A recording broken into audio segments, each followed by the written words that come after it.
ఎర్ర సముద్రం ఒడ్డు పక్కన ఉన్న అడవిలో కొండ ప్లేస్లో భైరవ, దేవర వాళ్ళు ఫ్రెండ్స్ కలిసి సముద్రంలో వేటకు వెళ్తూ జీవిస్తుంటారు. అయితే వాళ్ళ జీవితంలో ఎలాంటి మార్పు లేకపోవటం చూసి మురగ వారికి ఎక్కువ డబ్బు వచ్చేలా పనిస్తుంటాడు. అయితే ఈ సముద్రంలో అధికారులకు తెలియకుండా సరుకును ఈ గ్యాంగ్ తరలిస్తుంటారు. అయితే మురగ ఇచ్చే పని కోసం సముద్రంపైకి వెళ్ళకూడదని దేవర ఆంక్షలు విధిస్తాడు.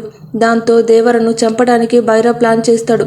ఈ విషయం తెలిసిన దేవర ఒక నిర్ణయం తీసుకుంటాడు. సముద్రంపై వేటకు వెళ్ళొద్దని దేవర ఎందుకన్నాడు? ప్రాణ స్నేహితులుగా ఉండే దేవరను భైరాయ్ తన స్నేహితులతో కలిసి ఎందుకు చంపాలనుకున్నాడు?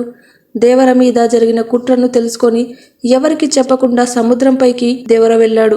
భైరా గ్యాంగ్కు ఎందుకు భయం చూపియాలని అనుకున్నాడు? దేవరకు ఒక కొడుకు ఉంటాడు. ఆ కొడుకు వర పిరికివాడిగా ఎందుకు మారిండు?